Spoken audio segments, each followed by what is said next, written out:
Ó Mãe Santíssima, intercedei por nós para que possamos bem compreender os ensinamentos de vosso Divino Filho, nosso Senhor e Salvador Jesus Cristo, e as explicações dos pais da Igreja.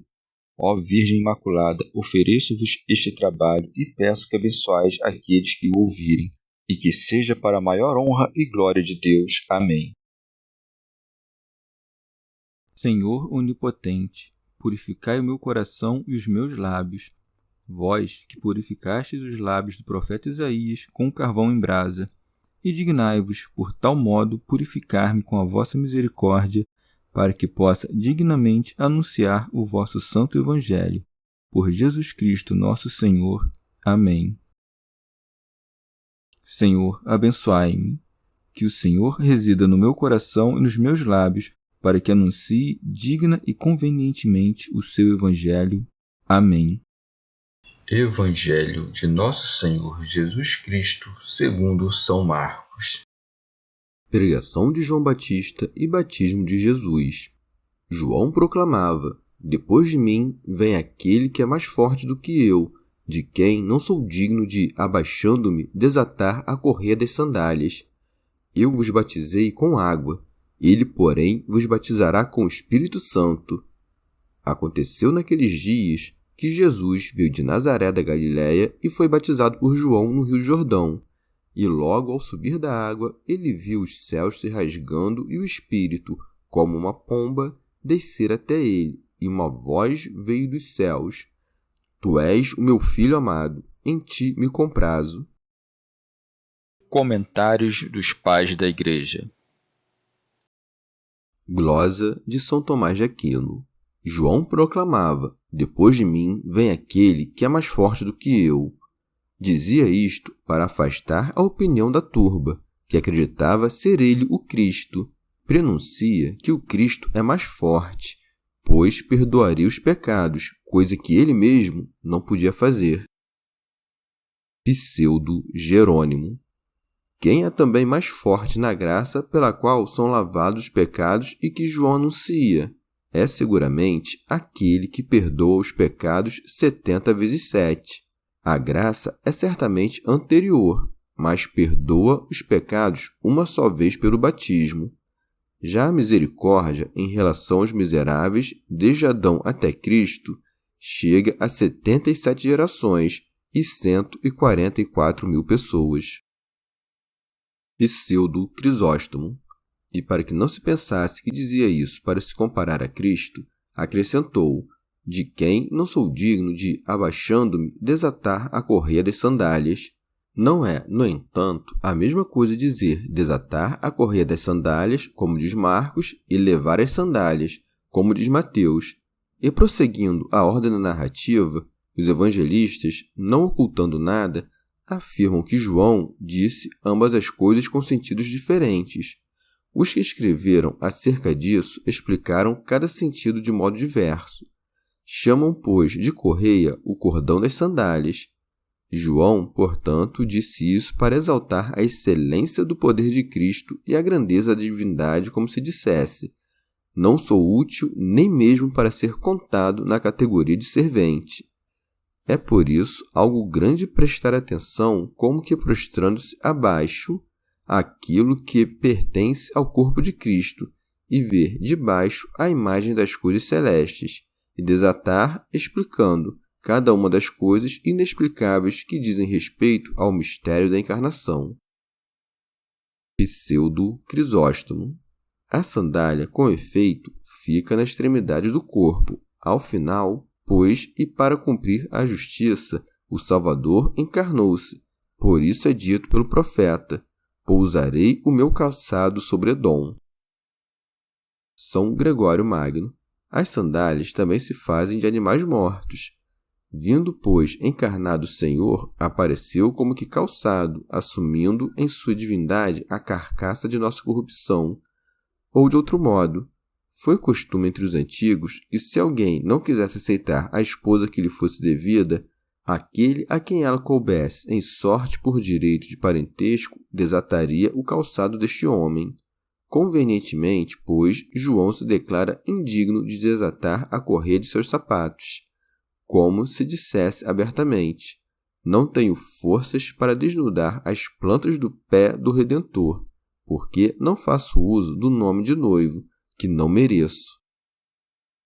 Teofilacto Diócrida. Este trecho compreende-se também assim: todos os que vinham e eram batizados por João eram, pela penitência, soltos do laço dos pecados, ao crerem em Cristo. Portanto, João assim desatava a correia de todos os outros, isto é, os grilhões dos pecados, mas não teve forças para desatar a correia de Jesus, pois nele não encontrou pecado. São Beda. Assim, pois, João ainda não anuncia o Senhor como Senhor ou Filho de Deus, mas apenas como homem mais forte que ele. Com efeito, os ouvintes, simplórios ainda, não compreendiam tão grande mistério, a saber, que o Filho do Deus Eterno, tendo assumido um homem de uma virgem, novamente tivesse nascido no mundo, mas deveriam ser paulatinamente introduzidos, pelo reconhecimento da humildade glorificada na fé da eternidade divina. No entanto, João declarou-lhes ocultamente que ele era o Deus verdadeiro, acrescentando: Eu os batizei com água, ele, porém, vos batizará com o Espírito Santo. Quem, pois, pode duvidar que ninguém, senão Deus, pode conceder a graça do Espírito Santo? São Jerônimo. Em que diferem, pois, a água e o Espírito Santo que pairava sobre as águas? A água é ministério do homem, já o Espírito é mistério de Deus. São Beda. Somos batizados pelo Senhor no Espírito Santo, não somente quando, no dia do batismo, somos lavados para o perdão dos pecados na fonte da vida, mas também cotidianamente, pela graça do mesmo Espírito, somos inflamados para fazer aquilo que agrada a Deus. Pseudo Jerônimo. O evangelista Marcos, assim como um cervo desejoso em direção às fontes das águas, salta em direção às planícies e aos ares, e, como uma abelha cheia de mel, degusta as flores em suas superfícies.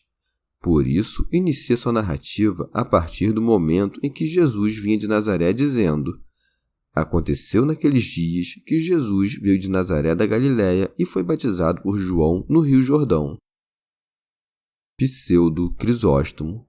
Uma vez que ordenava um outro batismo, veio ao batismo de João, que, em relação ao seu batismo, era incompleto, mas alheio ao batismo judaico, como se estivesse entre ambos, de maneira a mostrar, pela natureza do batismo, que não era batizado para a remissão dos pecados ou como se precisasse receber o Espírito Santo.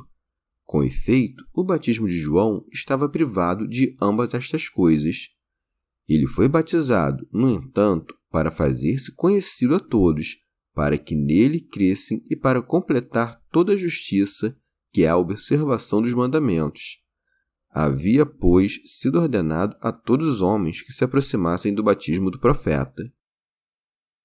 São Beda. Ele foi batizado tanto para, com o seu batismo, reconhecer o batismo de João, quanto para mostrar, santificando a água do Jordão pela descida da pomba, o advento do Espírito Santo no banho dos que creem. Por isso prossegue: E logo ao subir da água, ele viu os céus se rasgando e o Espírito, como uma pomba, descer até ele.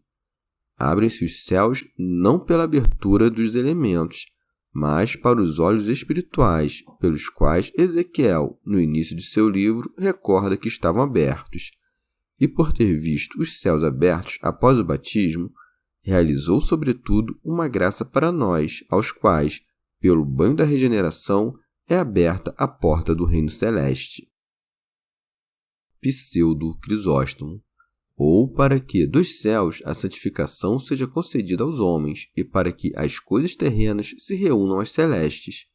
Disse, de outra parte, que o Espírito Santo desceu sobre ele não como se tivesse pela primeira vez vindo até ele, pois nunca havia sido abandonado pelo Espírito, mas para manifestar o Cristo, que era pregado por João, como se fosse indicado com um dedo para a fé de todos. São Beda. O fato de ter o Espírito Santo também sido visto descendo no batismo era sinal da graça espiritual que no batismo nos seria conferida. Pseudo-Jerônimo.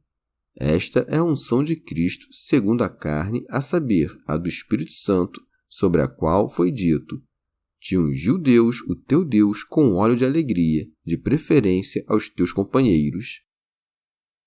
São Beda.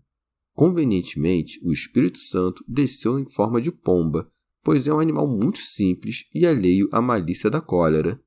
Fez isto para declarar-nos, de modo figurado, que busca os corações simples e não julga digno habitar em almas ímpias. Pseudo-Jerônimo. O Espírito Santo também desceu em forma de pomba, porque no cântico se canta sobre a igreja: minha noiva, minha amiga, minha amada, minha pomba. Noiva nos patriarcas, amiga nos profetas, a mais íntima em José, e minha amada em João Batista, pomba em Cristo e nos apóstolos, aos quais foi dito: sede prudentes como as serpentes e simples como as pombas. São Beda. A pomba sentou-se sobre a cabeça de Jesus para que ninguém pensasse que a voz do Pai foi dirigida a João, não ao Senhor, e convenientemente acrescentou ficando sobre ele, isto é, com efeito, algo próprio de Cristo, que preenchendo-o uma única vez, o Espírito Santo nunca o deixa, pois aos seus fiéis por vezes é conferida, por vezes subtraída, a graça do Espírito para a realização de sinais de poder e milagres, mas a eles nunca falta a graça do Espírito para a obra da piedade e da justiça, e para a conservação do amor de Deus e do próximo. E a voz do Pai ensinou que aquele que veio com outros até João para ser batizado é o verdadeiro Filho de Deus, aquele que quer batizar no Espírito Santo. Por isso se segue: e uma voz veio dos céus: tu és o meu Filho amado, em ti me comprazo. Não que falasse para informar o Filho de algo que o Filho mesmo não soubesse, mas o fez para nos evidenciar aquilo em que devemos acreditar. Santo Agostinho. Razão pela qual Mateus conta que foi dito: este é o meu Filho amado, pois quis mostrar que significava aquilo que foi dito: este é o meu Filho, de maneira a indicar antes aqueles que ouviam que a ele era o Filho de Deus. Se, todavia, perguntas qual dessas duas coisas soou naquela voz, aceita qualquer uma delas, contanto que compreendas que aqueles que não relataram as mesmas palavras relataram o mesmo pensamento. E para que se veja que Deus agradou-se em seu Filho, somos advertidos com o que se disse: em ti me comprazo. São Beda. A mesma voz também nos ensinou que pela água do batismo e pelo Espírito de santificação podemos nos tornar filhos de Deus. Também o mistério da Trindade se faz conhecer no batismo. O Filho é batizado, o Espírito desce em forma de pomba e ouve-se a voz do Pai que dá testemunho do Filho. Pseudo-Jerônimo. Em sentido moral, também nós, arrastados da inconstância do mundo pelo odor e pela pureza das flores, corremos com os jovens atrás do noivo, e pelo sacramento do batismo somos lavados, pela graça do perdão, com as duas fontes do amor de Deus e do próximo, e, elevando-nos pela esperança, contemplamos os segredos celestes com os olhos de um coração inocente. Daqui em diante recebemos o Espírito Santo que desce aos mansos, que possuem um espírito contrito e humilhado e um coração inocente, e ele permanece com uma caridade que nunca sucumbe. E a voz do Senhor é dirigida dos céus a nós, que somos amados por Deus. Bem-aventurados os pacíficos, porque serão chamados filhos de Deus. E então o Pai, com o Filho e o Espírito Santo, encontrará agrado em nós, quando nos tornarmos um único Espírito com Deus. Chegamos ao fim de mais um dia de comentários da Catena Áurea. Muito obrigado por ficarem até aqui, que Nossa Senhora derrame suas graças sobre nós, e até amanhã.